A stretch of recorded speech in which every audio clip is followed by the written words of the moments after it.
আসসালামু আলাইকুম। আন্তর্জাতিক এবিসি টিভিতে আপনাকে স্বাগত। শুরুতেই জানাবো আমাদের হাতে থাকা সর্বশেষ বিশ্বের গুরুত্বপূর্ণ সংবাদ, পরে বিস্তারিত।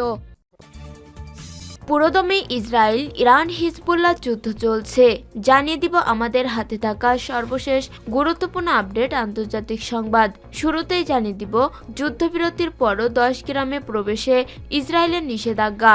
লেবাননের যুদ্ধবিরতিতে সম্মত হয়েছে ইসরায়েল। গত বুধবার 27 নভেম্বর ভোর থেকে লেবাননে যুদ্ধবিরতি কার্যকর হয়েছে। এরপরও দেশটির দক্ষিণ অঞ্চলের 10 এলাকায় প্রবেশে নিষেধাজ্ঞা দিয়েছে ইসরায়েল। এরপর জানিয়ে দিব নেতানিয়াহু কি তাহলে আইসিসির গ্রেপ্তারি পরোয়ানা থেকে মুক্ত? গাজায় মানবতা বিরোধী অপরাধের দায়ে গত 21 নভেম্বর ইসরায়েলের প্রধানমন্ত্রী বেঞ্জামিন নেতানিয়াহু ও তার প্রাক্তন প্রতিরক্ষা মন্ত্রী ইয়োব গ্যালান্টের বিরুদ্ধে গ্রেপ্তারি পরোয়ানা জারি করেছে আন্তর্জাতিক অপরাধ আদালত আইসিসি।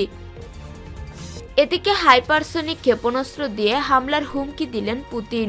ইউক্রেনের রাজধানী কিয়েভে হাইপারসনিক ক্ষেপণাস্ত্র হামলার হুমকি দিয়েছেন রুশ প্রেসিডেন্ট ভ্লাদিমির পুতিন।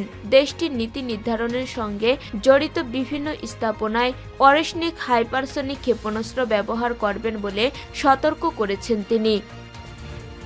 এদিকে চিন্ময় ইসকন ইস্যু ভারতীয় পররাষ্ট্র মন্ত্রণালয়ের ব্রিফিংয়ে হিন্দু পণ্ডিত চিন্ময় কৃষ্ণ দাসকে গ্রেপ্তার নিয়ে ভারতের অবস্থান জানিয়েছেন দেশটির পররাষ্ট্র মন্ত্রণালয়ের মুখপাত্র রণধীর জয়সওয়াল। শুক্রবার 29 নভেম্বর নিয়মিত ব্রিফিংয়ে উপস্থিত সাংবাদিকদের বেশিরভাগই তাকে বাংলাদেশ নিয়ে প্রশ্ন করেন।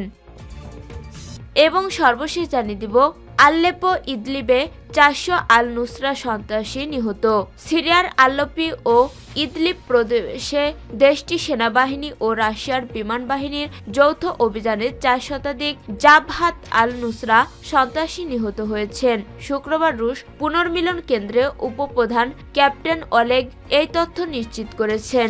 ক্যাপ্টেন অলেগ জানান, গত 27 সেপ্টেম্বর সকাল 7:50 আল্লেপো ও ইদলিব প্রদেশে সরকার নিয়ন্ত্রিত এলাকাগুলোতে জাবহাত আল নুসরা সন্ত্রাসীদের আক্রমণ শুরু হয়। এ সময় রুশ বাহিনী সহায়তায় সিরিয়ার সেনাবাহিনী প্রতিরোধ গড়ে তোলে। এতে গত 24 ঘন্টার ব্যাপক সংঘর্ষে সন্ত্রাসীরা ব্যাপক ক্ষতির সম্মুখীন হয়েছে। কমপক্ষে 400 সন্ত্রাসী নিহত হয়েছে। প্রিয় দর্শক, এতক্ষণ শুনছিলেন সংবাদ শিরোনাম, এরপর বিস্তারিত। তবে তার আগে বন্ধু জানিয়ে দিন আপনি কোন স্থান থেকে আমাদের সংবাদটি দেখছেন এবং শুনছেন। জানিয়ে দিন এই সংবাদ সম্পর্কে আপনার মূল্যবান মতামত। আর বন্ধু, গাজা যুদ্ধে আপনি যদি নিরীহ ফিলিস্তিনিদের ভালোবেসে থাকেন তাহলে কমেন্টে এস লিখে বিশ্ববাসীকে জানিয়ে দিন। আর বন্ধু, আপনি যদি আমাদের চ্যানেলে নতুন হয়ে থাকেন তাহলে ভিডিওটি দেখতে দেখতে চ্যানেলটি সাবস্ক্রাইব করে রাখুন, যাতে করে আমাদের পরবর্তী সংবাদগুলো সবার আগে আপনার কাছে পৌঁছে যায়। এবারে বিস্তারিত। যুদ্ধবিরতির পরও 10 গ্রামে প্রবেশে ইসরায়েলের নিষেধাজ্ঞা। লেবাননের যুদ্ধবিরতিতে সম্মত হয়েছে ইসরায়েল। গত বুধবার 27 নভেম্বর ভোর থেকে লেবাননের যুদ্ধবিরতি কার্যকর হয়েছে। এরপরও দেশটির দক্ষিণ অঞ্চলে 10 এলাকায় প্রবেশে নিষেধাজ্ঞা দিয়েছে ইসরায়েল। বৃহস্পতিবার 28 নভেম্বর আনাদোলু এজেন্সির এক প্রতিবেদনে এই তথ্য জানানো হয়েছে। ইসরায়েলি সেনাবাহিনী জানিয়েছে, লেবাননের নাগরিকদের দক্ষিণ অঞ্চলের 10 গ্রামে প্রবেশ না করতে সতর্ক করা হয়েছে। যুদ্ধবিরতির দ্বিতীয় দিনে সেনাবাহিনী এমন বার্তা দিয়েছে। এক বিবৃতিতে ইসরায়েলি সেনাবাহিনীর আরবি ভাষার মুখপাত্র অভিজ্জয় ওদ্রি 10টি এলাকার তালিকা প্রকাশ করেছেন। এসব এলাকায় পরবর্তীতে নির্দেশনা না দেওয়া পর্যন্ত প্রবেশের বিষয়ে নিষেধাজ্ঞা দেওয়া হয়েছে। সামাজিক যোগাযোগ মাধ্যমে এক্সে এক পোস্টে তিনি এসব নিষিদ্ধ এলাকার মানচিত্র সংযুক্ত করা হয়েছে। এলাকাগুলো হলো শেবা, হ্যাম্বারিয়া, মারজাউন, ইহমর এবং বারাচিট সহ বিভিন্ন এলাকা। পোস্টে তিনি বলেন, এসব এলাকা যে অতিক্রম করবে সে নিজেকে বিপদের মুখে ঠেলে দিবে। এর আগে বুধবার মধ্যরাতে ইসরায়েলের প্রধানমন্ত্রী বেঞ্জামিন নেতানিয়াহু যুদ্ধবিরতির ঘোষণা দেন। প্রাথমিক অবস্থায় 60 দিনের যুদ্ধবিরতি ঘোষণা করা হয়েছে, যা পরে আরও বাড়ানো হতে পারে।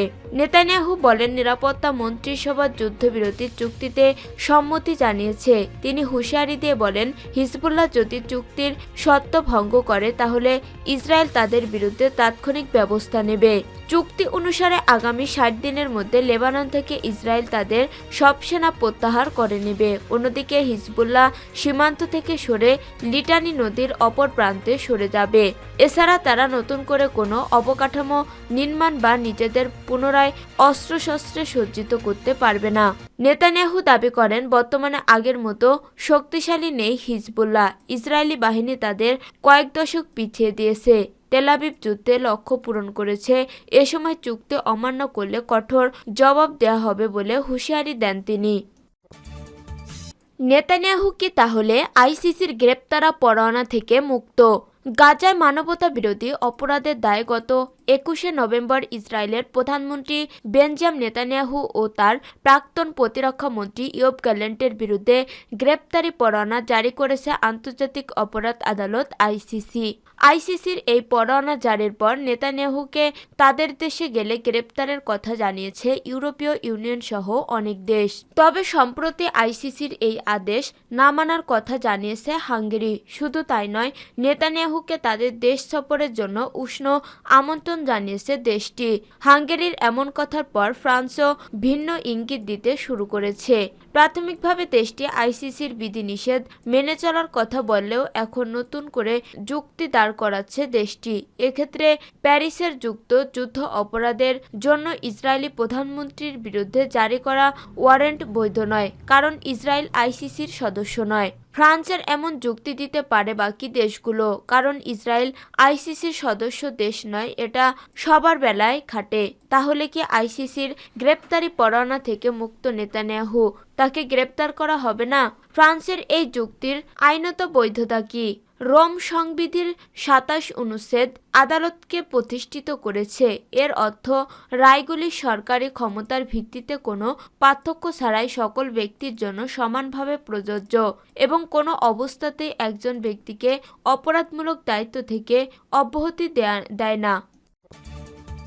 হাইপারসনিক ক্ষেপণাস্ত্র দিয়ে হামলার হুমকি দিলেন পুতিন।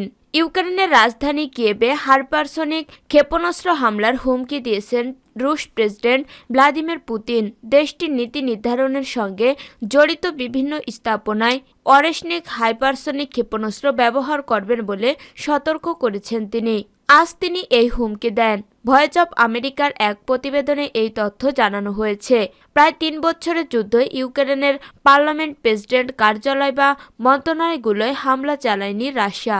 এ সময় কিয়েভে আকাশ প্রতিরক্ষা ব্যবস্থা দ্বারা ব্যাপকভাবে সুরক্ষিত হয়েছে। কিন্তু হঠাৎ যুদ্ধের মাত্রা বাড়ায় আরও ভয়ঙ্কর হামলার পরিকল্পনা করছে রাশিয়া। তবে মস্কোর ছোড়া অনেক ক্ষেপণাস্ত্র লক্ষ্যবস্তুতে হামলায় ব্যর্থ হচ্ছে। এ পরিস্থিতিতে পুতিনের দাবি, রাশিয়ার নতুন হাইপারসনিক ক্ষেপণাস্ত্র অরেশনিক ভূপাতিত করা অসম্ভব। যদিও এ দাবি নিয়ে পশ্চিমা বিশেষজ্ঞদের সন্দেহ রয়েছে। রুশ প্রেসিডেন্ট বলেন, রুশ প্রতিরক্ষা মন্ত্রণালয় ও জেনারেল স্টাফ বর্তমানে ইউক্রেনের ভূখণ্ডে হামলার লক্ষ্যবস্তু বাছাই করছে। এসব লক্ষ্যবস্তুর মধ্যে সামরিক স্থাপনা, প্রতিরক্ষা ও শিল্প সংক্রান্ত প্রতিষ্ঠান অথবা কিয়েভের নীতি নির্ধারণ সংশ্লিষ্ট কেন্দ্রগুলো থাকতে পারে। এর আগে রাশিয়া ইউক্রেন ভূখণ্ডে প্রথমবারের মতো আন্তঃমহাদেশীয় ক্ষেপণাস্ত্র দিয়ে হামলা করে। ২১শে নভেম্বর সকালে এই হামলা করে প্রেসিডেন্ট ভ্লাদিমির পুতিনের বাহিনী। ইউক্রেনের বিমান বাহিনী বলেছে, রাশিয়ায় আজ ভোরে আস্ট্রাখান অঞ্চল থেকে একটি আন্তঃমহাদেশীয় ব্যালিস্টিক ক্ষেপণাস্ত্র নিক্ষেপ করে। একই সঙ্গে একই লক্ষ্যে বিভিন্ন ধরনের ক্ষেপণাস্ত্র ছোড়ে তারা। ইউক্রেনের ডনিপ্র অঞ্চল লক্ষ্য করে রাশিয়া এই হামলা চালায়। ইউক্রেন যুদ্ধে এ ধরনের অত্যাধুনিক দূরপাল্লার অস্ত্র প্রথমবারের মতো ব্যবহার করে রাশিয়া। ক্ষেপণাস্ত্রগুলো হাজার হাজার কিলোমিটার পাড়ি দিতে সক্ষম। সাধারণত অন্য মহাদেশে শত্রুর ঘাঁটিতে হামলা করতে এ ধরনের অস্ত্র তৈরি করা হয়েছে। মূলত ওয়াশিংটন ইউক্রেনকে দূরপাল্লার ATACMS ক্ষেপণাস্ত্র ব্যবহার করার অনুমতি দেয়। তারপর তা ব্যবহার করে রাশিয়ার ভূখণ্ডে হামলাও শুরু করে প্রেসিডেন্ট ভ্লাদিমির জেলেনস্কির বাহিনী। এর প্রতিক্রিয়া যুদ্ধে মাত্রা বাড়ায় রাশিয়া। এছাড়া সদ্য সমাপ্ত মার্কিন প্রেসিডেন্ট নির্বাচনে ডোনাল্ড ট্রাম্প জয়ের পর দুপক্ষই ভবিষ্যৎ নিয়ে সন্দিহান। এ কারণটিও যুদ্ধের মাত্রা বাড়ার পিছনে দায়ী। চিন্ময় ইসকন ইস্যু ভারতীয় পররাষ্ট্র মন্ত্রণালয়ের ব্রিফিংয়ে। হিন্দু পণ্ডিত চিন্ময় কৃষ্ণ দাসকে গ্রেপ্তার নিয়ে ভারতের অবস্থান জানিয়েছেন দেশটির পররাষ্ট্র মন্ত্রণালয়ের মুখপাত্র রণধীর জয়সওয়াল।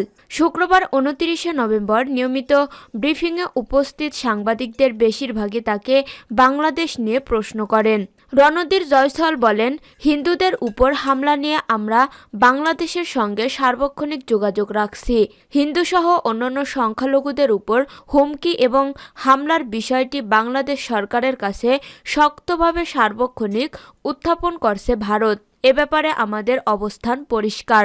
সব সংখ্যালঘু নিরাপত্তা নিশ্চিতের যে দায়িত্ব বাংলাদেশ সরকারের রয়েছে সেটি তারা পালন করবে। চিন্ময় দাসের বিষয়ে রণধীর বলেন, আমরা চিন্ময় দাসের গ্রেপ্তারের বিষয়ে একটি বিবৃতি দিয়েছি। আমরা দেখছি আইনি প্রক্রিয়া চলমান রয়েছে। আমরা আশা করি তার বিরুদ্ধে যে আইনি প্রক্রিয়া চলছে সেটি স্বচ্ছ ও ন্যায় বিচারের ভিত্তিতে নিষ্পত্তি হবে। এছাড়া তারা যে আইনি অধিকার রয়েছে সেটিও পুরোপুরিভাবে তিনি পাবেন। আরেক প্রশ্নের জবাবে ভারতের পররাষ্ট্র মন্ত্রণালয়ের এই মুখপাত্র বলেন, ইসকন বৈশ্বিকভাবে প্রত্যাখ্যান সংগঠন হিসেবে স্বীকৃত। তাদের সামাজিক ক্ষেত্রে অবদান রাখার ভালো রেকর্ড রয়েছে। এ সময় বাংলাদেশ সরকারকে হিন্দুসহ সব সংখ্যালঘুদের নিরাপত্তা নিশ্চিত করতেও আহ্বান জানান তিনি।